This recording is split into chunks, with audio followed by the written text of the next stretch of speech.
Hey guys, welcome to episode 6 of my kayak camping gear. This is going to be the miscellaneous or the frequently used items, things that might be scattered about you, things that you're using on down the river. So let's get to the table and I'll show you what I got.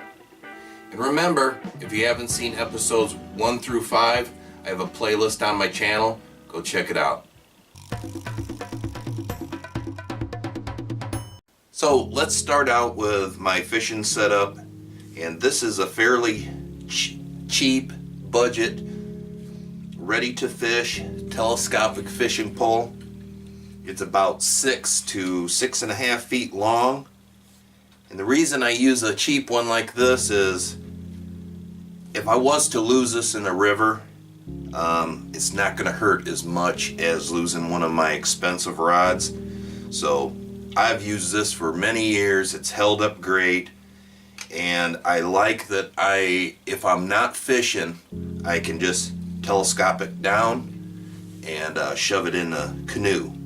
Now the reel is a Gander Mountain Guide series here. Nothing real special about it. Like I said, fairly inexpensive reel. And then normally I use 6-pound test, which is plenty for the river. I know some people like to use a heavier line, but I found 6 is a great middle of the line test. So my tackle here is just a little 2-sided Plano box. Keep everything in here that I need. Now when I'm fishing, this normally goes into my life vest or a cubby hole, or even a ditty bag where you could have your first aid kit and some other things like that right next to you. But normally what I use here is I got an assortment of small Rapalas. Over the years, we've found that we've had the best luck with these little Rapalas on the river. Then on the other side, just an assortment of stuff, lots of spinners, floats, a lot of assortment of hooks and weights in case we want to use live bait.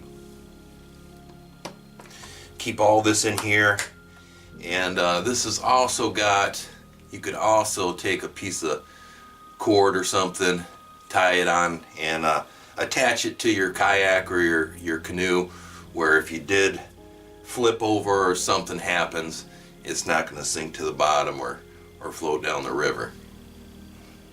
So coolers, obviously depending on how much room you have in your canoe or kayak, you can take more in a canoe, but these small soft coolers work really well. And you can get quite a few drinks and maybe even some food that needs to be chilled on the way. And this can be strapped on top or shoved in the hull of your kayak. But these small coolers are the way to go. So the must-haves, the frequently used items here, is obviously sunscreen. You're out there all day. This can be a lifesaver, especially on the back of your neck or your legs. I always take sunscreen with me. And then bug repellent. Get them in many forms. You can get them in oils or small containers. Both of these items, if you have a life vest that has pockets, can be in there. Or what, like I was talking before, is just a ditty bag. Something like this, where you can put these items in here. They can even go in Ziploc bags, and then just your frequently used items. You can even put your first aid kit or your tackle box in here. And then what I like to do is just keep it in that ditty bag, because this stuff right here, I'm really not too worried about getting wet. And then I just put a carabiner on there, and then I clip it like right, easy access. So when I'm going down the river and think I need some bug spray, I can just get into this and grab my stuff and keep trekking. the good old dry box. This is one of them Walmart dry boxes I'm sure everybody's seen. They work really well. And I tie a lanyard on this, tie it to the side of my kayak. Basically, this is for my camera equipment and phone. Occasionally I'll put cigarettes in there, but just for my camera. Now I've recently got a waterproof camera that I've been taking, but I'll still take my main camcorder for filming, and this is a great way to keep it in there if it starts raining or you're just not filming. Keeps it protected pretty well. And what I like to do is on the lid here, or even in the bottom sometimes, but on the lid here I'll take a piece of some duct tape and I will tape my truck key in there, and I will tape my fishing license, and then a little bit of cash, like $5, $10, I'll tape in there, because there is a section of the river where we go by another boat launch and they sell stuff like candy bars, chips, and pop and everything. And so if we happen to stop there, at least I got a little bit of cash on me and my fishing license and my truck key, so when I get out we can get the trucks and get going. So here's the life vest that I use. Picked this up at a yard sale, but as you can see, it's got pockets everywhere. This is like a fishing life vest, but in the past I've used my ribs pack and then a sit-on flotation device, but I really recommend using and wearing a life jacket. It's too risky out there. You happen to flip over into some water with logs and stuff like that.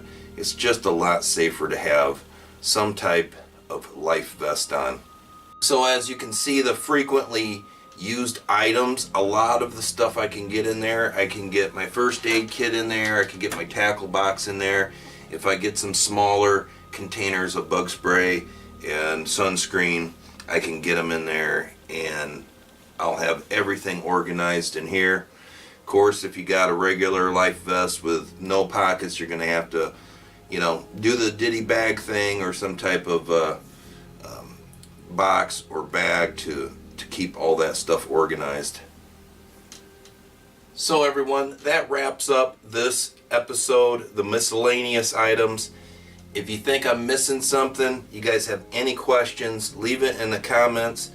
This is just a lot of the extra loose stuff that you're not really packing into bags, and they're not really just sitting around. This is just the odds and ends that some people might forget about. I want to thank you guys for watching. Next video, next week, is probably going to be tying it all together. Showing you dry bags, way to pack stuff, and just tying it all together. It's probably going to be the last episode. So, again, I hope you enjoyed it. Until the next time, take care.